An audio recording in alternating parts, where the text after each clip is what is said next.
Hey guys, welcome back to my channel, and if you're new here, welcome sis. My name is Yap, and as you guys can see by that thumbnail, I'll be doing this really cute soft glam makeup tutorial with a pop of color on my beautiful melanated client. I hope you guys really enjoy this video, but before we hop in, don't forget to like, comment, and subscribe. Hit that notification bell, follow me on Instagram and all my other social media. They'll be down in the description box below, and we gotta get started. So on every client I do, I always start off with brows. Now right now I'm just wiping down her brows with alcohol on a rubbing pad, just to like get rid of any oils and stuff like that, and to prep for what I'm doing now. So right now I'm just taking some hair gel and I'm working that through her brows. I like to use hair gel to lay down the eyebrow hair because it just really keeps everything in place, and it allows me to manipulate the hairs and form them in any shape that I want them to be. So if my client has really straight eyebrows, I can make them arched. If they have really arched, I can make them straight because the gel is kind of acting like a glue. Just going in with the spoolie and, you know, forming and shaping the hairs of the brows. And now I'm going to take some more rubbing alcohol on a cotton pad, and I'm just going to wipe away any excess gel on her skin because that area is usually sticky because, you know, gel was obviously on it. So you want to make sure that you wipe it away. And now I'm taking an eyebrow pencil and I'm just outlining the shape of her brows. I put all the products I use down in the description box below, and I put them in order so you guys know exactly what I'm using. But also, if you want a very in-depth client eyebrow tutorial, I have one on my channel that I posted not too long ago, so you guys can go check that out. But yeah, now I'm taking the eyebrow pencil still, and I'm just making hair-like strokes in her brows. And I also like to use the hair gel because for some reason they just make the eyebrow hairs stand out even more. Like, even if my client doesn't have really thick brows, I still do it because they just make the brow hairs pop. And as you can see, it, like, I don't know, it makes the brows just look not fluffy but very defined. Like, it really makes the brow hairs look really prominent. So yeah, I'm just using hair like strokes and filling in the brows. So after I fill in the brows, I like to conceal them. So I'm concealing the bottom with a concealer that's at least like three to four shades lighter. I'm gonna say 3 shades lighter than my client. And this is the e.l.f. Hydrating Camo Concealer in the shade Deep Cinnamon, I believe. And I'm going to drag the product down as I conceal it so that's easier for me to blend out later. And as you can see, I'm not really concealing the beginning of the brow, and this is something that I started doing recently for like the last 2 months or whatever, because I just feel like the brows look better when you don't touch the beginning. Like, it helps you to avoid that boxy look. And also, like, you ever try to conceal your client's brows, whether they have like really thick eyebrows or really thin eyebrows, but they just look so square and boxy? Like, not touching the beginning makes a very big difference. So that's like a new thingy I started doing. I'm not really touching the beginning, but only on the bottom part of the brow. I conceal the whole thing on the top, but I don't conceal the beginning on the bottom because you guys will see later how it like blends into the nose contour and stuff. You guys will see at the end. But anyways, I concealed the top as well, and now I'm going back in with the bottom, and I'm using a concealer even lighter because I just feel like the brows look more fleeky when the ends of the brows are really sharp, and you get them to be really sharp with a lighter concealer and a cream concealer at that. Like, look at them, they just look so sharp and defined and nice. So yeah, that's also something I do. And now I'm going to blend it out with a Real Techniques concealer brush. And on the bottom, I'm obviously going to blend down into her eye because we're also going to use the concealer on the bottom as eyeshadow primer today. And I'm also blending the one on the top up, like more towards her hairline, so that it blends in better with the foundation when I put that on later as well. Also, make sure that you take some concealer and blend in the middle of the brows or the beginning of each eyebrow so that it gives it the nice faded look and it looks more natural. And now we're going to move on to the eyes. So like I said, I didn't use the eyeshadow primer. I used whatever whatever concealer was left on her eyes from the eyebrows. And now I'm going to pat this really nice brown eyeshadow on her lid, and I'm going to blend that out as I pat it on there and pack on that color. Now, if you guys are curious as to like how to achieve really nice eyeshadow looks and stuff, I have a very in-depth like eyeshadow one-on-one tutorial about like the brushes you need to use, how to blend the colors, blah, so you guys could check that out. But yeah, I'm just blending out this first color making sure everything looks nice and seamless. And now I'm taking a darker brown eyeshadow from that same palette and really focus it on like the outer corner, but then I'm going to like slowly blend in whatever's left on the brush towards the inner corner. I didn't put a lot on at all because like it didn't need it, so I just took a little bit. That's why I blended so fast. And now I'm going to add some eyeshadow primer. This is the Plouise Acid Rain Blank Canvas paint, and I'm going to apply that to the lid and then blend it out to give it like that soft cut crease look. When blending out the product you're using to get like the soft cut crease look, you want to make sure you tap and not really swipe so that when you apply your eyeshadow on top of it, it doesn't get patchy. But now I'm going to go back in with that eyeshadow brush that we used for the brown and just blend out the edges of the primer or the paint that we used to get like the soft cut crease look so that it looks like a soft cut crease. And after I do that, I'm going to take some white eyeshadow and just pat that right on top of it to continue with the soft glam eyeshadow look. And going back in with the brown eyeshadow that we used earlier to, you know, soften up the edges of it. And then I put like a sparkly pigment on top of it because I'm extra like that.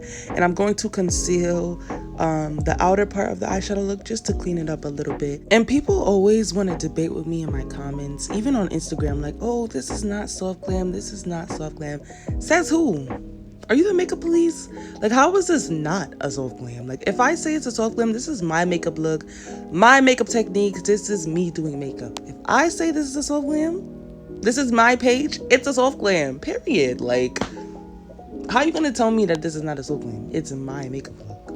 If I call it a soft glam, this is my work. This is a soft glam. It's not natural, but it's not glitter. It's a soft glam, period. I don't care what nobody says. Argue with your mammy, don't argue with me, period. Don't come on my page with that negativity trying to debate. Are you the makeup please? No. This is a soft glam, period. Like, leave me alone. But anywho, I'm doing a wing right now. And if you guys want a wing tutorial, like how I do wings on clients and stuff, just let me know. I'll post one. And yeah, I'm just shaping that, making sure the wing is nice and sharp.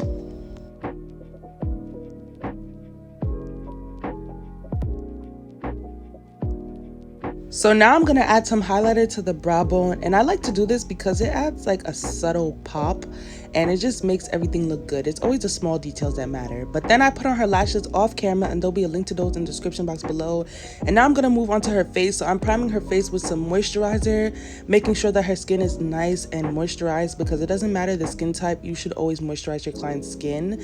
And also, I didn't show it on camera, but I used the Milk Hydro Grip Primer, and then I set the places of her face that get really oily. As you can see, there's like powder on her face, and I let it sit for a little bit and then I wiped it off because she has oily skin, so I have to make sure that those oils don't come through and that it makes the makeup last all day. So yeah, just used a primer, whether that's a mattifying primer or a gripping primer, and then set it and let it sit for a little bit. And that's how you really contain those oils if your client or you has oily skin.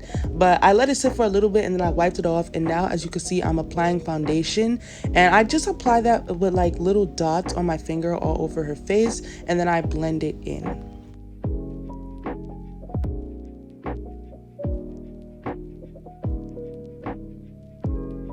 So now we're going to highlight, and to highlight I'm using the e.l.f. Hydrating Camo Concealer in Deep Cinnamon, and I'm taking a concealer brush. I usually use a concealer brush or a lipstick applicator, and I like to use that to like spread the product so that I get a nice full coverage, even application, but I'm taking up a thin amount.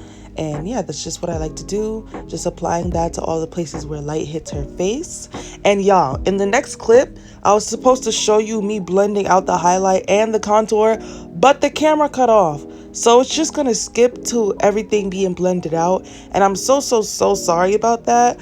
But I have other tutorials on my channel where you can see like how I blend it out. It's not really rocket science or anything. I don't do anything like crazy fancy. I wish it didn't cut out, but it did. I don't know how or why, but I was so mad. But you guys will see that in the next clip. It's just gonna look blended. But I put the products that I used to contour, which was the Makeup Revolution concealer in C18, and I put that around like the perimeters of her face. I put a little bit on her forehead and a little bit on her cheeks, and then I blended it in with the same brush that I used to blend in her foundation. And I also used the e.l.f.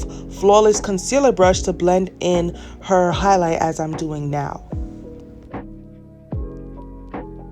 So to set the highlighted areas, I'm using this Real Technique setting brush, and I'm using the Sasha Buttercup setting powder, and I'm just going to pat that in the places that I highlighted. Now this is like my first initial layer of powder. I'm gonna go in and bake for a very small amount of time later on, as you guys will see. But sometimes I like to use a small eyeshadow brush to set the initial layer. Sometimes I like to use a makeup sponge, but I kind of like really like using the setting brush to set it at first, because it just picks up a good amount of product and it really leaves the face really smooth. So after I set that, I'm now going to go in with a makeup sponge and just apply the second layer of powder just to bake, because I don't know, a lot of people don't like baking, but I like to bake. It's really all about how long you leave the powder on for. If you don't leave it on for a long time, then you won't get any like flashback or like harsh powdery makeup. It's just all about how long you leave it on in your technique. And I also like to put powder underneath her cheekbones so that it just sharpens up the contour when I wipe it away. While I'm letting that bake for a little bit, I'm going to set the remaining parts of her face, and I'm using the RCMA no color setting powder. And this powder, well, it's not a setting powder, it's just a regular translucent powder, but it's really good. You could use it as setting powder, you could use it to just regularly, you know, set whatever product you have. Like, this powder is so versatile and it gives no flashback. Like, you could use it on the darkest of darkest skin and it will not give you that ugly white cast. So I did that, and now I'm going to wipe off the setting powder with the same setting brush.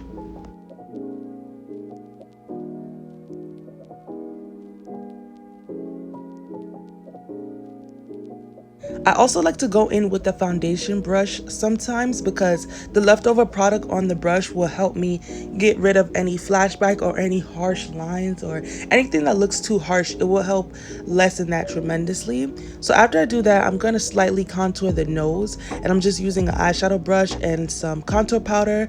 And you guys remember when I said that I didn't conceal the beginning of the brows? This is also another reason why, because I like to blend the contour into the beginning of the brows, because it just leaves a really pretty effect, and I just love the way it looks. Now I'm gonna go over the contoured areas of her face with a contour powder, and this is the Makeup Revolution bronzers, but it has like a cool undertone to like add that depth.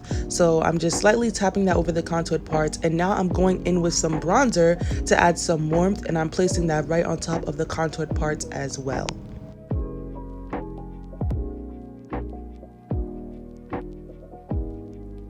Now I'm going to add this really nice hot pink eyeshadow as blush, and I'm going to focus that on her temples and the tip of her nose. I like to focus it on the temples because it gives a snatched look and a more lifted look. And I also like to apply a little bit to the nose, because the nose is in the center of her face and it just adds this really nice color. And now I'm going to apply some highlight as well. And y'all, makeup is all about detail. Like, adding the smallest details makes a very big difference. That's why sometimes it may take you a little longer than usual, but it's all worth it, okay? So now I'm going to take some Fenty Beauty Diamond Balm and apply that right on top of the highlighter as well. And we're going to finish off the eye look with this nice pop of color. I'm using the Plouise Acid Rain Blank Canvas paints, and this is in the shade Raver, I believe. And I'm using a lipstick applicator to apply that to her eye, because lipstick applicators are really soft. So it probably would help, you know, minimize the risk of your client's eye watering. And I also used an eyeshadow brush to put that on her lower lash line as well, like a little bit underneath her eye, just to make it pop a lot. And then I'm going to set that with that same hot pink eyeshadow that we used as blush. And this is how I kind of do like my pop of colors underneath the eye.